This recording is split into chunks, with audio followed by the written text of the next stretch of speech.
wierni powinniśmy być temu, co widzimy, kiedy malujemy. Wydaje się, że w dzisiejszych czasach już nie czujemy takiego przymusu, żeby dokładnie malować to, co widzimy. Większość z nas zdaje sobie sprawę, że w obrazie tak naprawdę chodzi o interpretację rzeczywistości, a nie o to, żeby być dokładnym. A jednak spotykam się i to dosyć często z takimi filmikami, pokazami, jak można dopasować ten kolor, który sobie mieszam, do tego, co widzę. Wręcz zaleca się tam sprawdzać na pędzlu, czy to jest dokładnie ten kolor.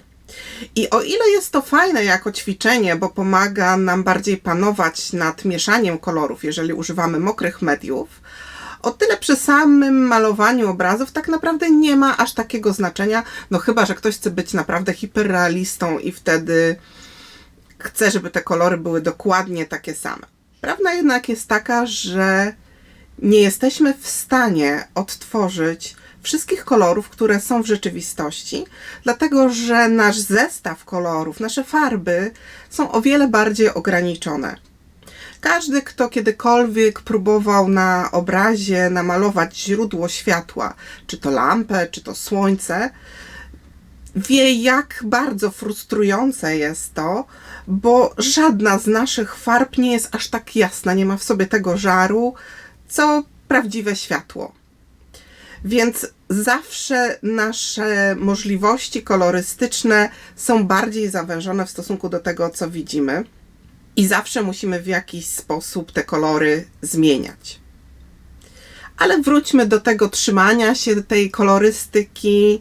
Kiedy malujemy w plenerze, wszystko się zmienia, w związku z czym i tak nie malujemy aż tak dokładnie jak to, co widzimy, a nawet jeżeli namalowaliśmy, to za chwilę już jest inaczej i nasz obraz jest tylko jakby pewnym nawiązaniem do tego, co było i co się działo tego dnia. Natomiast sprawa się ma zupełnie inaczej, kiedy malujemy w studio, jesteśmy w bardziej takich spokojnych warunkach, mamy więcej czasu, a zwłaszcza kiedy malujemy z fotografii. Nie wiem, na czym to polega, ale mam wrażenie, że korzystanie z fotografii powoduje w nas taki przymus tego, żeby namalować wszystko dokładnie tak, jak jest na tym zdjęciu. I dotyczy to często kompozycji, i dotyczy to często też kolorów. Nie zawsze jest to dobry pomysł. Oczywiście, kiedy ja wybieram zdjęcie, z którego chcę malować, to najczęściej ono mi odpowiada kolorystycznie. Ale czasami zdarza się, że mam ochotę posunąć się krok dalej i coś z tymi kolorami troszeczkę zrobić, coś pozmieniać. I ponieważ jest to takie ciężkie i takie trudne, zwłaszcza jeżeli ktoś nie ma wprawy w tym, takim najprostszym sposobem jest podzielenie na części naszego procesu.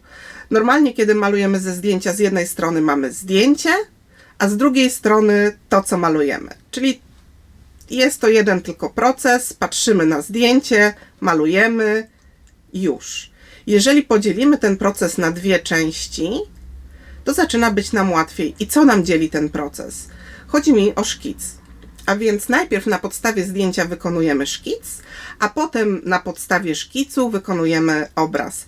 Ten szkic staje się takim elementem pośrednim i pozwala nam oderwać się troszeczkę, mentalnie przynajmniej, ale też czasami wizualnie, oderwać się od tej fotografii. Chciałam Wam pokazać właśnie jeden z takich trochę eksperymentów, które robiłam, jeżeli chodzi o kolorystykę. Patrząc na moje obrazy, zwłaszcza jeżeli często oglądacie moje filmy, wiecie, że ja mam tendencję raczej do bardziej takich intensywnych kolorów.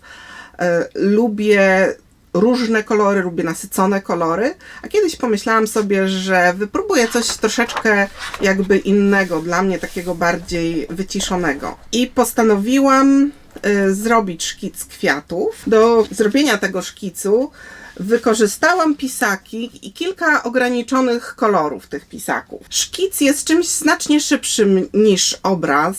Często używamy mediów, które nas bardziej ograniczają, w związku z czym już jakby w naturalny sposób te kolory nam się na szkicu zmieniają w stosunku do zdjęcia. Dzięki temu łatwiej nam jest od tego zdjęcia się oderwać. I potem, kiedy już Na podstawie tego szkicu postanowiłam zrobić obraz. To jak widzicie, ten obraz ma bardziej taką przytłumioną kolorystykę. Skorzystałam z tych kolorów mniej więcej oczywiście, bo tu znowu się odrywam od tego szkicu z kolei, więc skorzystałam z tych kolorów, które miałam na szkicu, kwiatów, dobrałam do tego kolor tła, bo tamten szkic był bez tła i powstał taki skromny obrazek. Bardzo go lubię i użyłam go m.in. jako tapety na swój telefon. Tutaj to była tylko taka lekka modyfikacja tego koloru w stosunku do tego, co było na zdjęciu.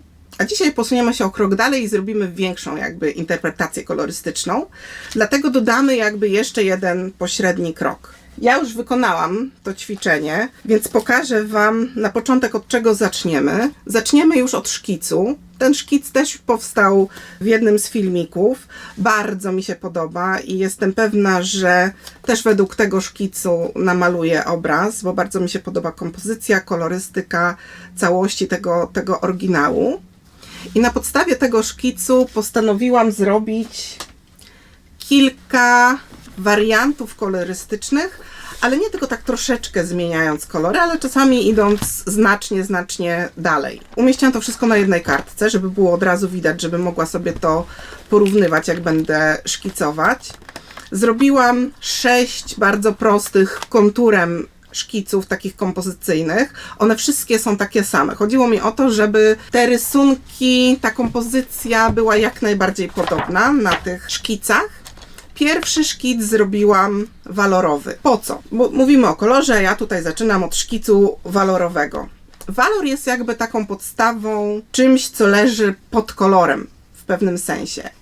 Jeżeli walor, czyli to, jakie rzeczy są jasne i ciemne, uchwycimy w poprawny sposób, to niezależnie od tego, jaki potem damy kolor, jak nierealistyczny damy ten kolor, będziemy nadal rozpoznawać te poszczególne elementy, nadal będziemy rozumieć tą całą scenę.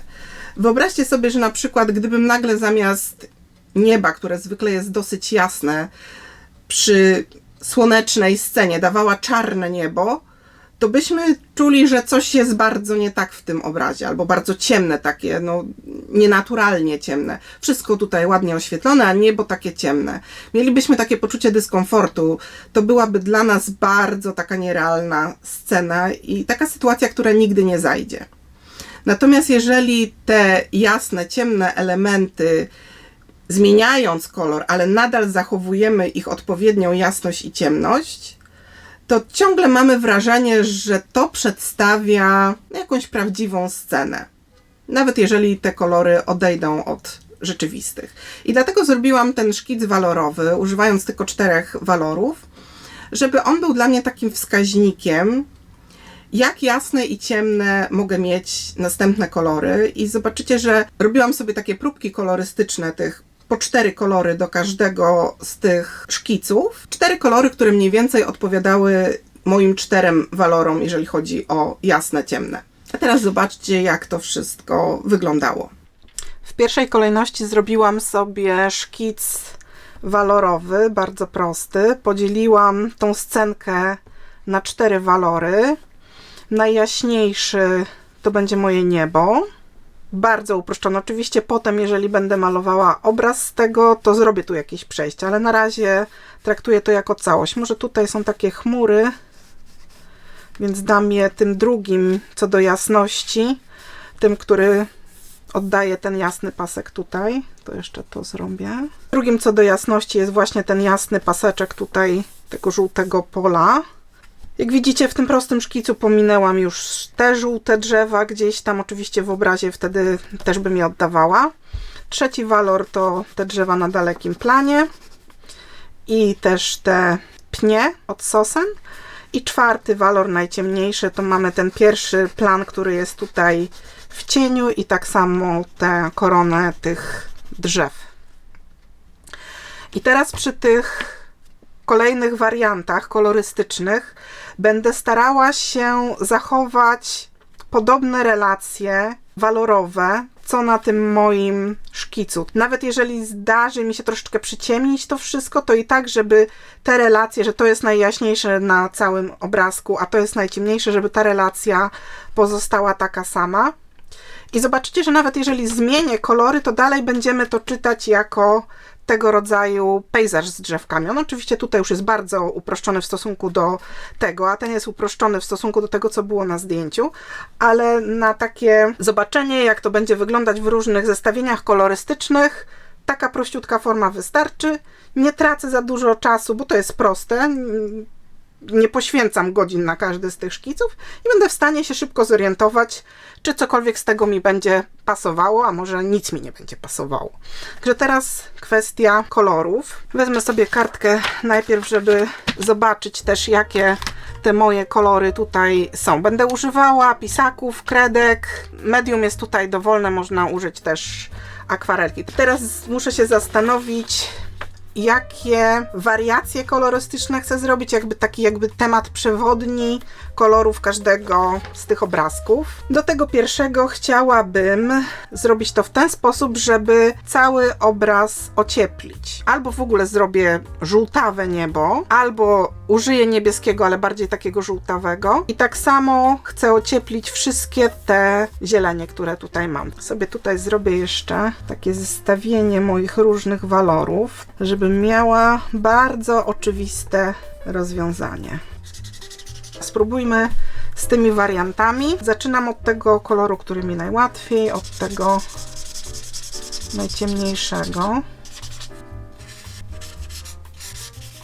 Chciałabym jeszcze ten troszeczkę przyciemnić i trochę go ocieplić, może jakimś brązem. Może z tym by się udało. Czy to przyciemnia? No średnio. To zrobiliśmy cieplejsze niż w oryginale, to zrobię chłodniejsze. Dodam więcej takich zimnych zieleni, bardziej niebieskawych i troszeczkę może różu zamiast tego takiego żółto-pomarańczowego. Już widzę, że będę miała za małą różnicę w tych kolorach. Widzę, że tu mam 3 bardziej jasne kolory, a ten jest dużo ciemniejszy. Tutaj jakby bardziej była gradacja równa. Ok, zobaczymy, jak to wyjdzie.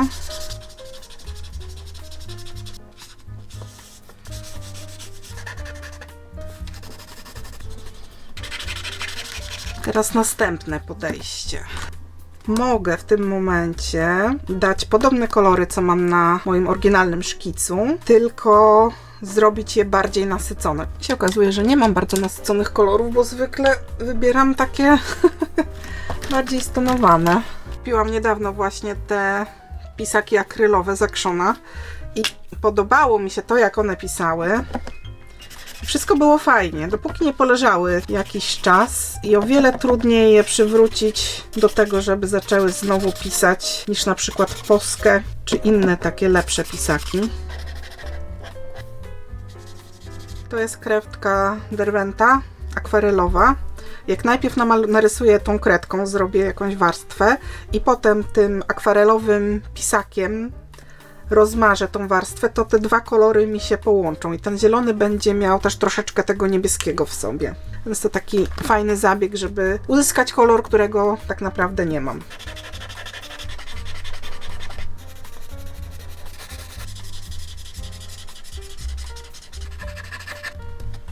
Na pewno jeden chciałabym zrobić jako taki widok nocny, czyli nocturn. To ten sobie zostawię na koniec. To pójdźmy bardziej w stronę różowo-niebieskiego.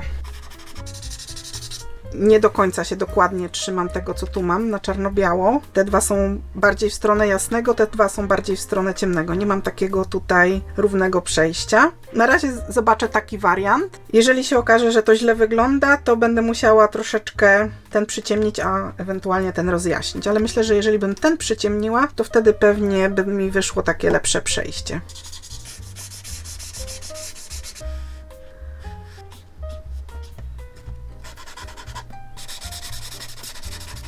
I ten ostatni. Tutaj bym chciała zrobić coś w rodzaju nokturnu. Tutaj już nam troszeczkę idzie w tą stronę, bo mamy bardziej takie niebieskawe kolory odrealnione od naturalnych. Myślę, że też troszeczkę wszystko przyciemnię i pójdę bardziej w stronę takich niebieskawo-zielonkawych. Dobra, namaluję najpierw te dwa i wtedy zobaczę, co dalej. Teraz już zrobię też te pnie wszystkie na ciemno. Nie, to mi się to niebieskie nie podoba. To jest Inktense. One naprawdę są bardzo mocno napigmentowane i nawet nie trzeba dużo położyć tej kredki. Ona wygląda tak niewinnie, kiedy jest sucha, a na mokro się robi bardzo intensywno. Może zielone też zmienię? Czy spróbujemy z tym? To ciągle ma być najjaśniejsza część na tym obrazie. Oczywiście już nie będzie aż takiej różnicy jak na tym.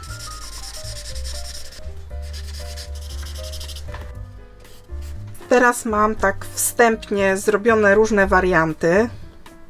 Tu widzicie mój oryginalny szkic walorowy, tu zrobiłam wszystko cieplej, tu wszystko ochłodziłam, poszłam w stronę takiego troszeczkę gryzącego zestawienia różowo-zielonego. Tu właściwie poszłam w stronę bardziej turkusów i też jest większe zestawienie zimnych i tych ciepłych kolorów. Ten drugi plan, ten daleki plan wyszedł mi dużo chłodniejszy niż ten pierwszy. Tu poszłam bardziej w stronę jeszcze chłodniej i w stronę takich, no trochę nierealistycznych tak naprawdę, jak ze sennych koszmarów.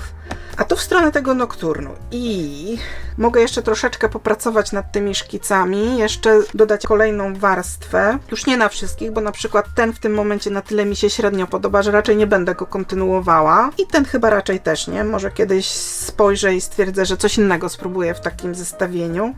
Natomiast podoba mi się ten nocny i podoba mi się ten w tych ciepłych kolorach. Chciałabym te dwa troszeczkę jeszcze zmodyfikować. Myślę, że dodałabym do tych zieleni, które tu już mam, jeszcze troszeczkę niebieskiego, żeby on bardziej ochłodził nam tą zieleń i trochę przyciemnił te drzewa. Z kolei ten drugi plan chciałabym jakąś zielenią potraktować, żeby on miał w sobie trochę zielonego, ale nie aż tyle. Niebo i ten jasny pasek mam teraz bardzo zbliżone. Teoretycznie niebo powinno być jaśniejsze od tego paska, no ale tutaj i tak już kombinujemy, to ma być noc, więc ta różnica może nie być duża.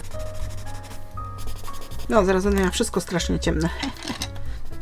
O, i myślę, że w tym momencie mi się to podoba. Co prawda jest bardziej niebiesko niż zielono, a po ciemku jednak mamy taką odrobinę zieloności, ale nie wiem, czy ja będę tutaj w stanie tymi narzędziami. No dobra, myślę, że tak go zostawię. To niebo jest mi tutaj troszeczkę za ciemne, albo tak nie taki kolor. Może zobaczmy ten Ivory. Rozjaśnijmy to wszystko. I tu bym chciała jeszcze troszeczkę bardziej intensywny ten pasek. O, wow! No i cieknie. Jeszcze może bardziej takiego pomarańczowego odcienia. O, to mi się podoba.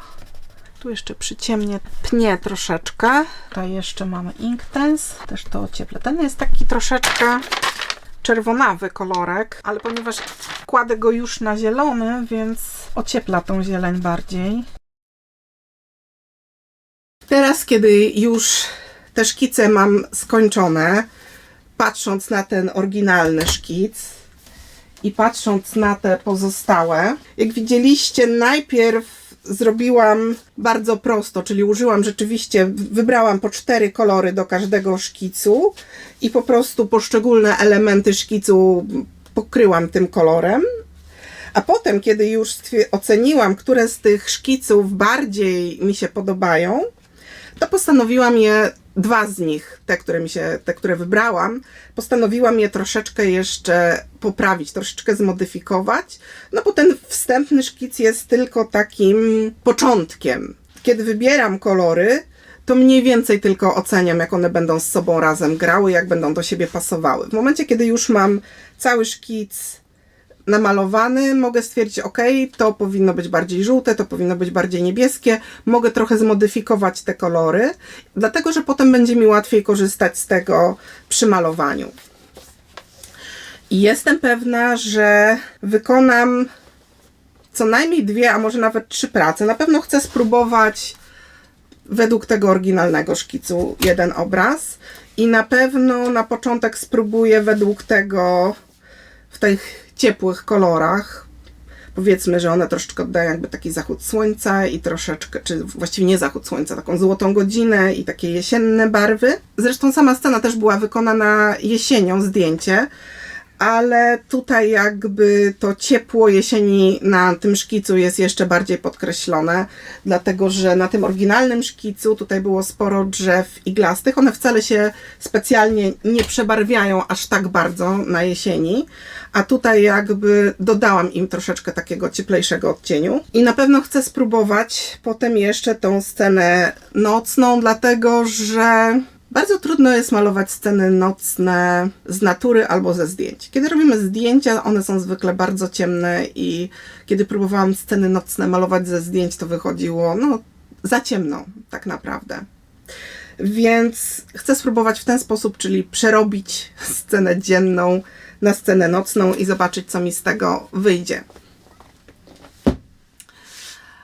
Jak widzicie, można sobie takie eksperymenty robić. To na pewno pozwala Wam potem coraz bardziej interpretować te kolory, nawet kiedy już nie będziecie robili szkiców, tylko będziecie bezpośrednio malowali, bo uczycie się tej takiej swobody w podejściu do koloru i uczycie się odrywać od tego przymusu naśladowania fotografii. I jeżeli chcecie zobaczyć, w jaki sposób oderwać się z kolei od tego, jak rozmieszczone są rzeczy na fotografii i zakomponować na swój własny sposób, to zapraszam Was do tego filmu. A na dzisiaj to już wszystko i do zobaczenia w następnym filmie.